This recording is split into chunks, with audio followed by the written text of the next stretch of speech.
Hey guys, welcome to the show. Today we're going to talk about savings accounts and interest rates in Sri Lanka. What is going on July 2024? What is going on with the interest rates?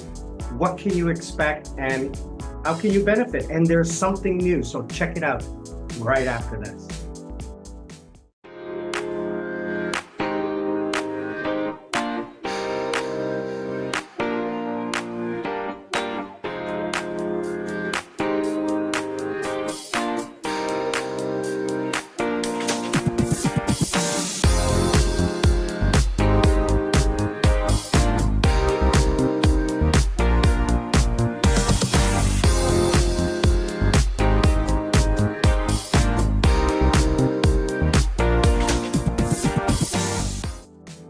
So, interest rates in Sri Lanka. Let's talk about interest rates in Sri Lanka. Now, some of you know what I've been doing and putting money into term deposits, long-term deposits, 1 year, 2 year, what have you. Pre-COVID, the interest rate was 8%, 9%, 7%. During the financial crisis, 27%. 27% for 1 year. Wow, unbelievable interest rates. It was ridiculous. And over the last 6 to 8 months, it has dropped a huge amount. We're down to, I think, about 8%. Let's take a look. Why don't we? Let's take a look.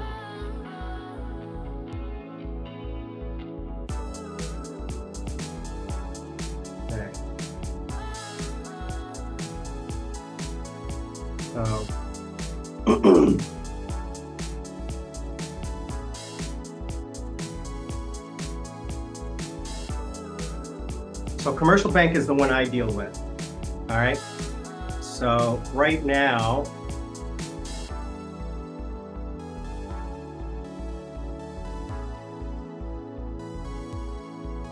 so they have a, base rate 7%. Okay. EFD is online. Interest rate and the annual effective rate.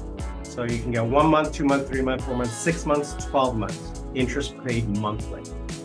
12 months interest paid at maturity. So these are the two that I look at right here.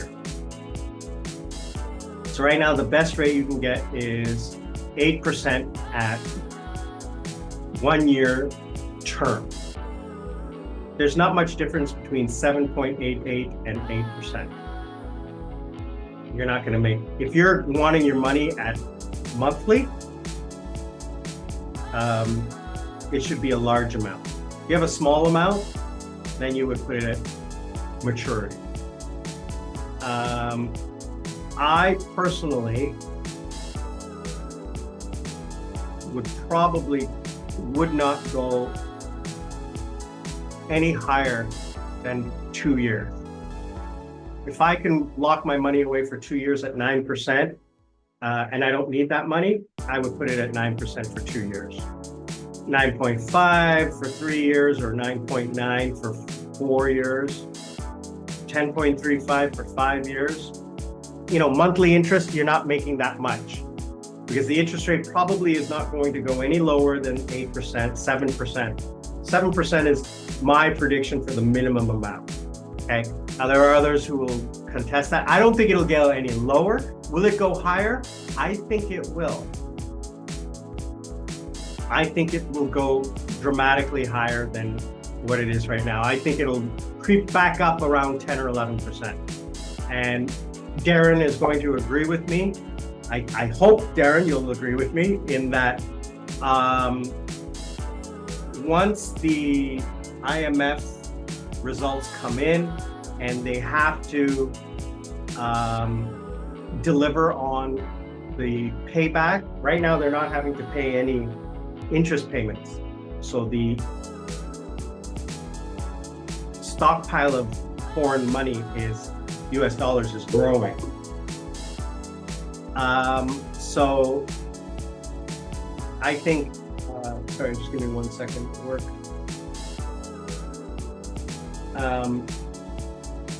I think once, and Darren is suggesting this as well, that once Sri Lanka has to start paying back, that money is going to go down. That's going to drive inflation up a little bit and cause the market to react, and then interest rates will go back up. So for now, I think what I'm going to be doing is 8% at 12 months, maybe 8.75. I have money coming in next month, and I'm going to see what's going on with the interest rates. HMB Finance, which is another company I would do business with, they also are not that much better. 9% for 12 months. It's not that much of a difference. I mean, if you're doing hundreds of thousands of dollars, yes, it is. But if you're doing thousands of dollars, I'm not going to worry about that. Now, this is another site I use, anybank.lk, and this gives you every single company. Now, how accurate this is, I don't know, but it goes through every single bank and finance company. So you can choose the bank. So let's go commercial bank.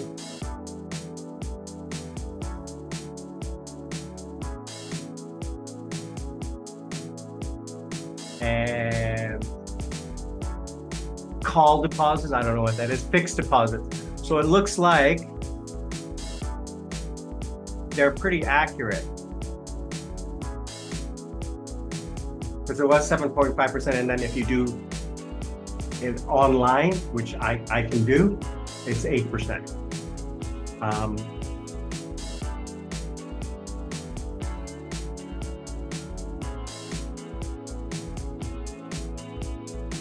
Yeah, so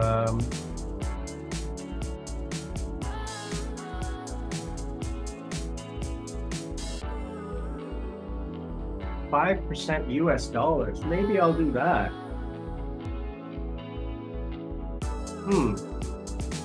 Maybe I'll do that. I got to look into that. That's an interesting opportunity. So this is pretty accurate. You can get some information on what every bank is doing, just at a snap. I checked Pan Asian Banking. They weren't that good. And I would be careful about going to finance companies. Finance companies survived the last round of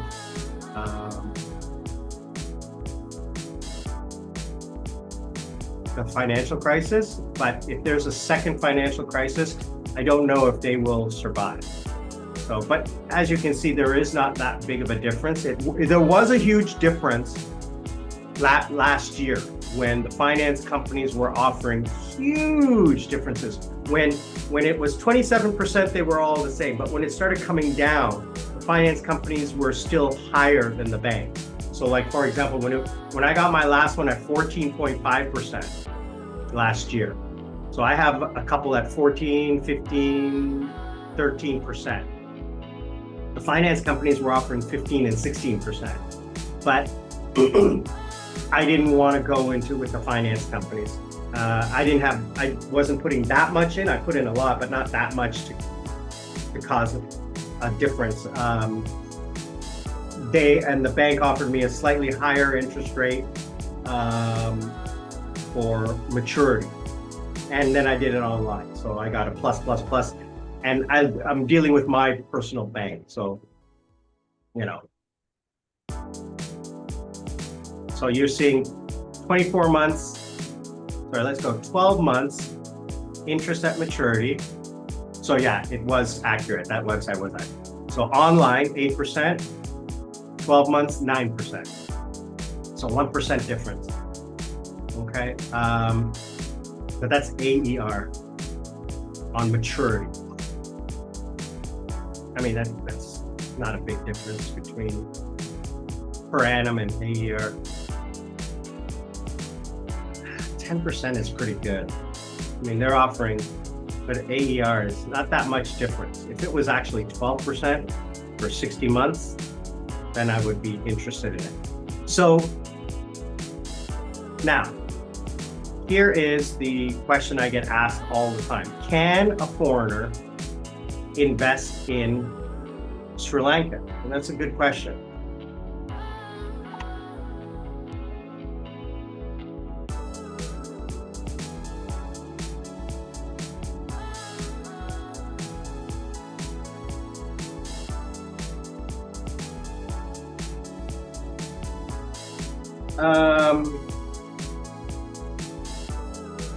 So you can open up a special account, and they're called a non-resident account.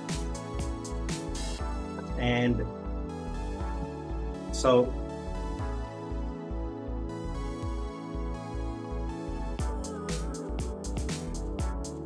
okay,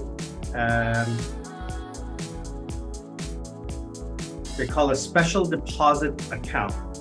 So you have to contact your bank. What is the rate? I don't know. They're not published.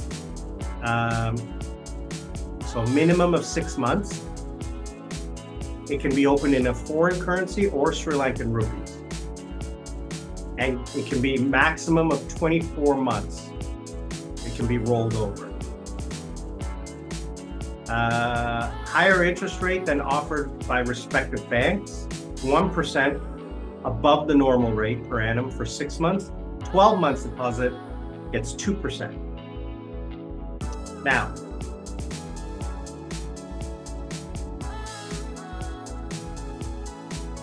repatriation of the money. That's what everybody wants to know.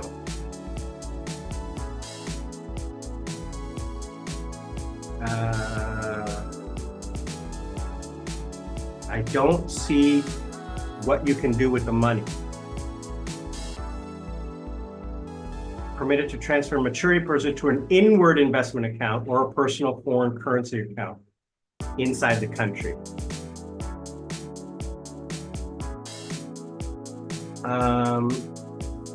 So taking the money out is difficult. So US dollar, euro, sterling pound, Australian, Singapore, Swedish, Swiss, Canadian, Hong Kong, Japanese, Danish, Norwegian, Chinese, and New Zealand. Those are the eligible. So you have to contact the bank, all right? You can be a non-citizen and open up an investment account. The problem is getting the money out of the country, right? So once it's finished, getting the money out of the country is going to be difficult. So can you do it? Yes. Should you do it?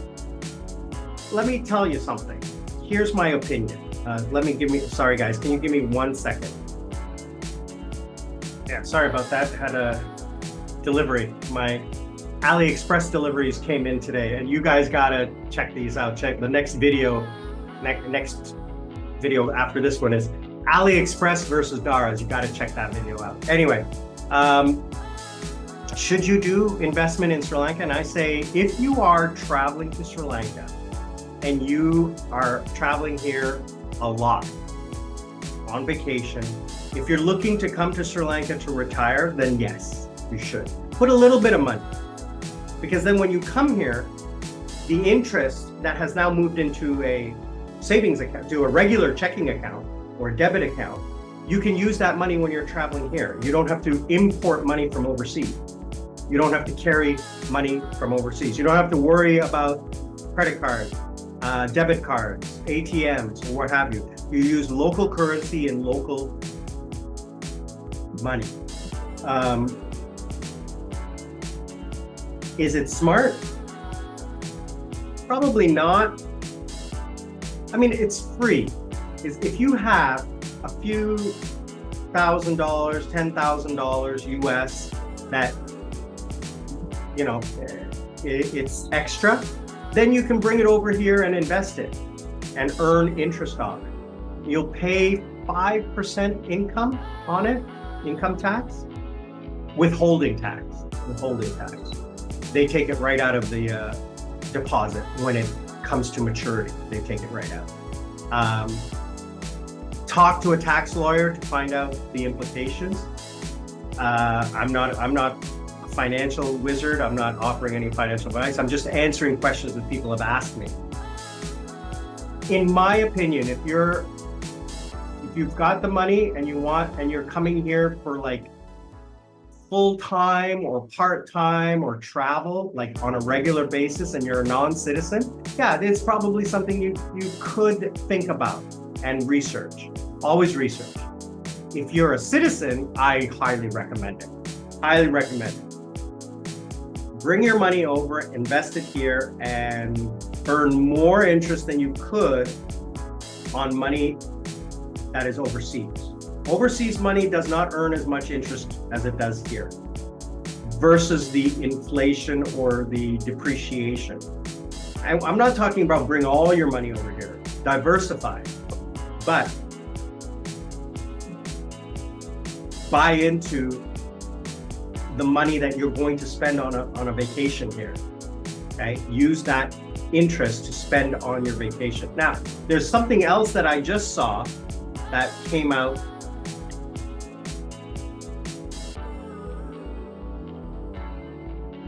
Is Sri Lankan debt.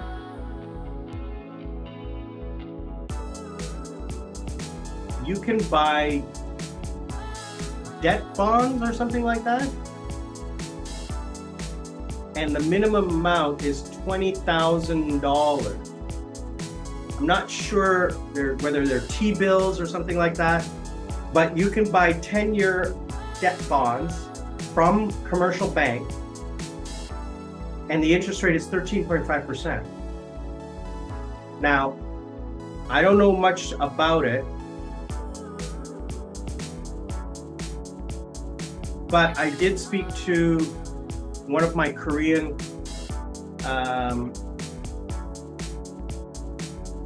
investment bankers,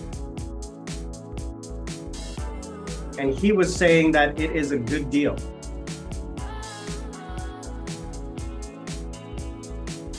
He says he would purchase it at diversification.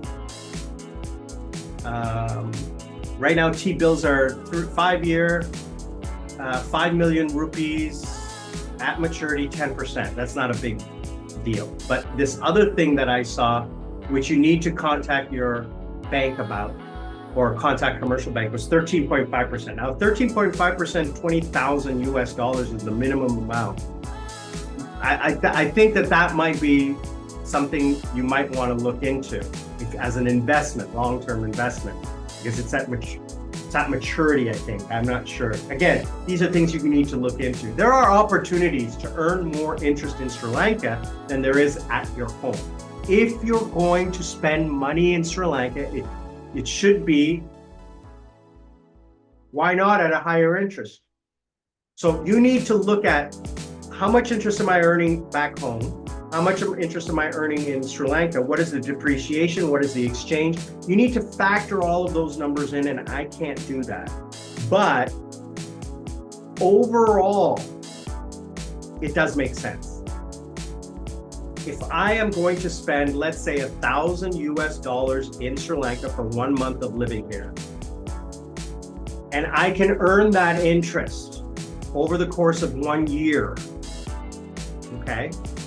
Let's pretend I come once a year for a month, and I put money in the bank that earns me $1,000, okay? But that money, that same money back in my home country only earned me $800, then it's a no-brainer, right? It's a no-brainer. Because I'm earning the money that I'm going to be spending, whether it's US dollars or home country dollars or Sri Lankan rupees. I still need to have that money, right? So the earning potential of that money is what you want to look at. And I guess that's it. I want to thank everybody for watching, liking, commenting, sharing. If you're watching till the end, appreciate it. Please click the link, buy me a coconut, watch a video, watch a commercial. That's the important thing, helps support the channel. I do appreciate everyone doing that. Hopefully this answered all of your questions. If you have any other questions, comment below or let me know what you think. I know Darren's going to do that. Darren's going to comment on what he thinks because he has some great ideas. I love it. I love sharing ideas with him. And looking forward to seeing you again, brother. Anyway, I want to thank everyone for joining. We'll see you all on the other side.